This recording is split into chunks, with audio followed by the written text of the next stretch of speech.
Is Weapons an actual horror masterpiece or just another overrated movie? Let's find out.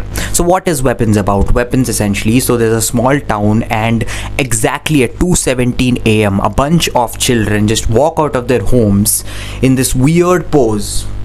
So anyways, my hands are not fitting the screen, but you get it. They basically just run out of the house into the unknown, never to be seen again. What happened to these children? How are people going to find out what's happening to them? And there's something really eerie and sinister that's at play. So what is that? What is all that about? That's exactly what the movie is about. I'm not going to spoil anything in this review because this is one of those movies that you watch it unfold and kind of, peel more layers of the onion, and that's where the fun of the movie is. One thing that really surprised me about Weapons is the way it's told, the way it chooses to unravel its story. It's told from multiple POVs, and that's not something I saw coming, because a film like this, you can execute it in two ways. There's a simple way where you take a central mystery, you set up everything, and then your characters investigating, they just kind of twist turns, you kind of reveal what's happening, and finally you get to know what's happening. That's one way. Second way is that you can really change things up. You can make the screenplay non-linear, but Weapons actually takes it a step further. It unravels the story from different POVs of the incident.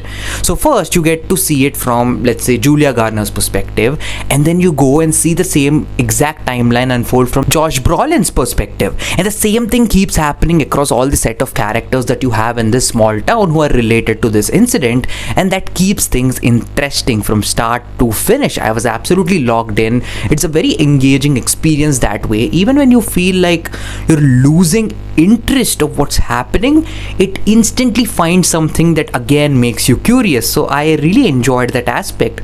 And also another thing is that when these POVs come up, there are times where I wondered, look, I am invested in what's happening, but how is this related to the main incident? Sometimes it just goes off on a very different tangent with certain characters, and you're there wondering, why is this being shown? How is this related to the main event? And then after a couple of minutes or another POV shift, you're like, okay, that makes total sense. And you just get this feeling of fulfillment every time it kind of circles back to the main incident, and you're like, that makes total sense. That is oh my god, that is completely that is just right. That just fits. And it's kind of like solving this jigsaw puzzle. As the film keeps going, you're fitting all the pieces and you're getting the satisfaction, and when the climax happens, you're just fitting in the final piece, and then you look back, you look at the entire picture, and you're like, that fits perfectly. And to pull off a film like this that's very ambitious in its storytelling front, you need a director who knows how to control the different elements of the story, not just in terms of characters and what's happening with the dialogue and with the interactions, but also I'm talking about the cinematography, I'm talking about the sound. All of these elements play a role in how things are happening, because when you're looking at certain sequences, they have to be shown from different perspectives. So in the first story, when you're looking at things from Julia Garner's perspective, there's a scene which also has Josh Brolin. So the way it's directed is such that in Julia Garner's perspective, you don't see Josh Brolin from a close-up, but from Josh Brolin's storyline, you see it from a close-up. So it's very important the way it's composed and the way the cinematography is, the way the framing is. So all of these elements just come together really well, and Zach Cregger is someone who really knows control of all of these things. So it really does have that hold on the storytelling. Now also, this film is very darkly humorous. Now with dark humor, right, you have this fine line where if you overdo it, it just feels like you're mocking something very serious. But if you underplay it, you leave the audiences in that awkward situation where they're not sure if they're supposed to laugh or supposed to feel bad about what's happening. But Zach Cregger does it right. This movie has the perfect blend of, having a horror thriller, whatever that is, and with black comedy. When the comedic parts come up, you're actually laughing.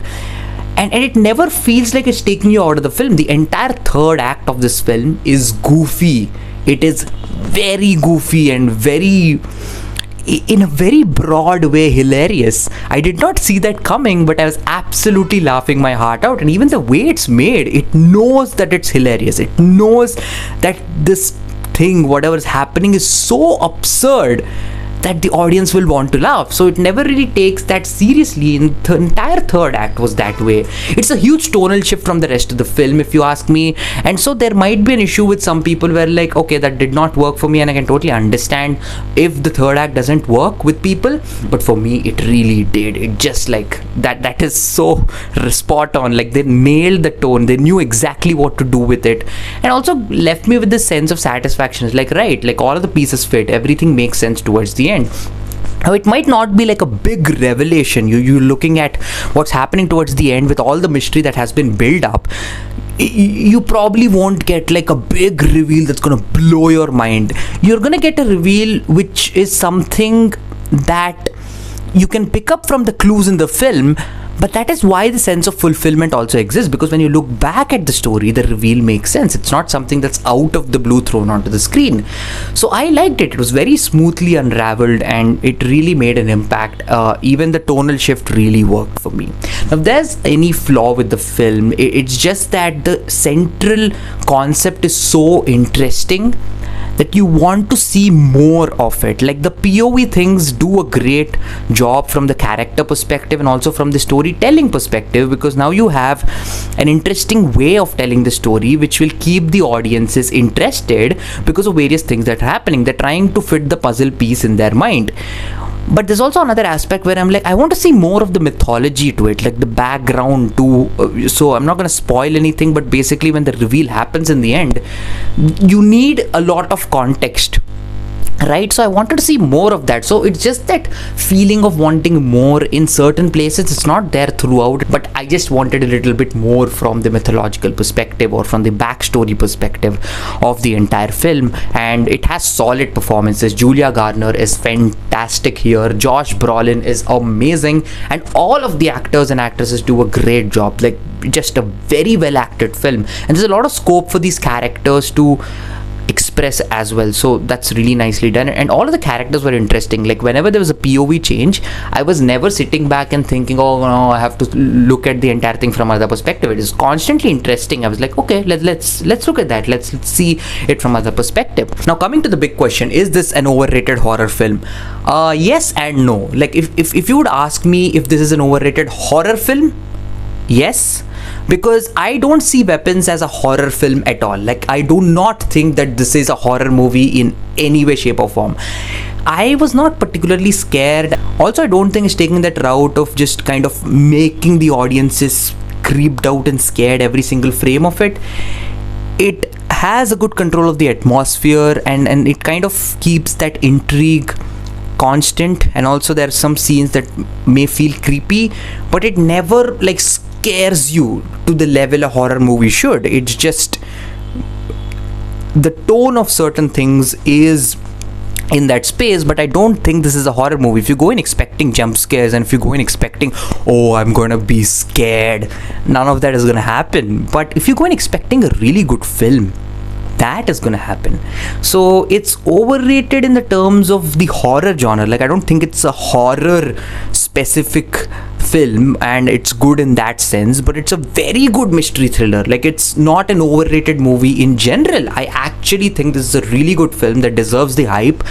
And from the perspective of a mystery thriller, if you go into that, and also drama, I would say, like a lot of this starts off as a drama, you know, it slowly builds up, and like all of the characters, you get to know more about them and keep building towards the end. So in that perspective, it really works. So as a film, I thoroughly enjoyed this. I just think it's not a horror film per se, it's a mystery thriller. If you go in with that expectation, you're going to be very satisfied. I completely was satisfied, and I really recommend Weapons to all of you. It's a very good film.